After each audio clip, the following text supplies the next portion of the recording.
छोटे छोटे इख्तलाफात पर किसी को काफिर करार ना दें। आखिरत की बेहतरी के लिए खुद को बेहतर करें। आपस में क़ुव्वत, मोहब्बत और मसवात को फ़रोग़ दें। इमाम काबा डॉक्टर सालेह बिन अब्दुल्ला बिन हमीद का फैसल मस्जिद में जुमे का खुतबा। फैसल मस्जिद में हज़ारों नमाजियों की इज्तिमाई दुआ में शिरकत। उम्मत मुस्लिमा ख़ुसूसन फ़लस्तीन के लिए दुआएं।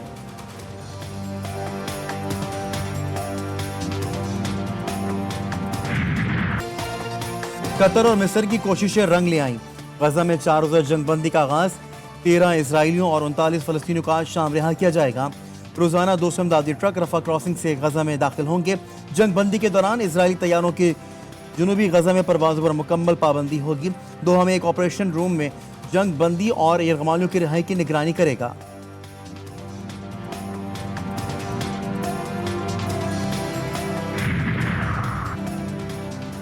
पंजाब के मुख्तलिफ शहरों में जारी स्मार्ट लॉकडाउन खत्म। चुनिया में पाबंदी को हवा में उड़ा दिया गया।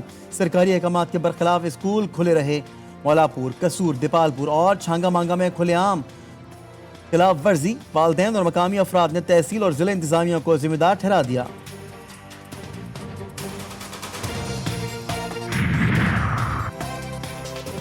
सरगोदा में वज़ीर आला के हुक्म पर नाफिज स्मार्ट लॉकडाउन मजाक बन गया। शहर में तमाम बाजार और कारोबारी मराकज खुले हैं। जिला इंतजामिया अहकामात से बेखबर होकर सब्जी मंडी में आलू प्याज के निर्ख मालूम करने लगी।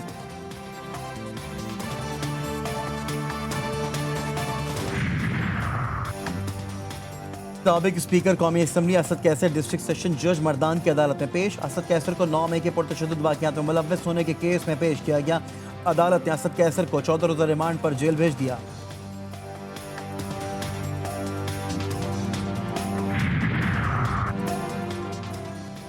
दादू में तहरीक कत्ल के मुद्दे उमर रुबाब चांडियों ने सुलह की खबरों की तरदीद कर दी। मीडिया से गुफ्तगू में कहा कि केस में सुलह करने की कोई सदाकत नहीं। ये केस फ़कत मेरा नहीं है, हर मजलूम का है। दूसरी जानब सरदार चांडियों का कहना था कि उमर रुबाब का मुतालबा था कि हम उनके घर माफ़ी के लिए जाएं।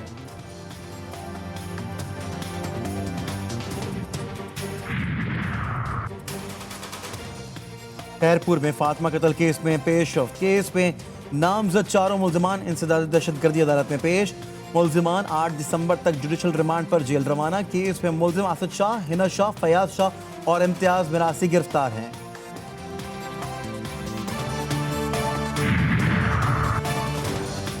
घोटकी में 9 बेहाता दुल्हन को जहर देकर कत्ल कर दिया गया। पुलिस के मुताबिक वाक़या नवाई इलाके पांधी फकीर में पेश आया। मकतूला की शनाख्त अरबेली के नाम से कर ली गई। लड़की की वालदा ने शोहर और ससुराल वालों पर कत्ल का इल्ज़ाम लगा दिया। वालदा की दरख्वास्त पर शोहर को हिरासत में ले लिया गया।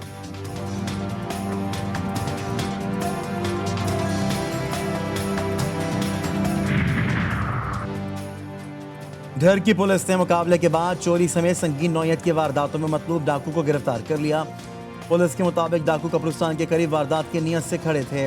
मुकाबले के दौरान गिरफ्तार डाकू के साथ मौके से फरार हो गए। गिरफ्तार डाकू आमिर घोट की पुलिस को कई मुकदमात में मतलूब था।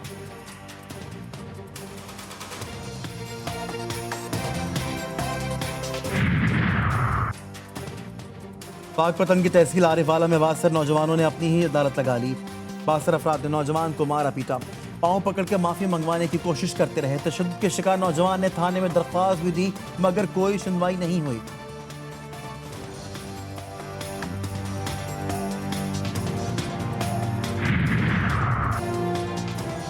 पनु आकिल में खुले गटरों ने 2 बच्चों की जान ले ली। इलाका मकीनों ने लाशें निकालकर वर्षा के हवाले कर दी। लाशें घर पहुंचने पर कोहराम मच गया। वर्षा का म्यूनिसिपल इंतजामिया से नोटिस लेने का मुतालबा।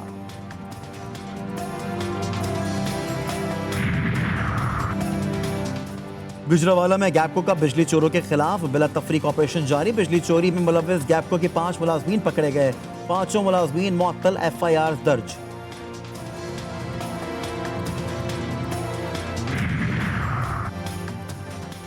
कोहाट पुलिस ने दोमा में स्ट्रीट क्राइम्स और दीगर जुर्म में मुलव्वस 7 रुकनी गिरोह को सरगना समेत गिरफ्तार कर लिया। पुलिस के मुताबिक मुल्जिमान आइस नशा के आदी हैं। मुल्जिमान से 4 मोटरसाइकिलें, रक्षा, 5 मोबाइल फोन और 40,000 रुपए नकद बरामद कर लिए गए। और निसाई रुझानात की तर्जुमान खुशबुओं की शायरा परवीन शाकिर के मद्दा आज उनका 71वां यौम पैदाइश मना रहे हैं।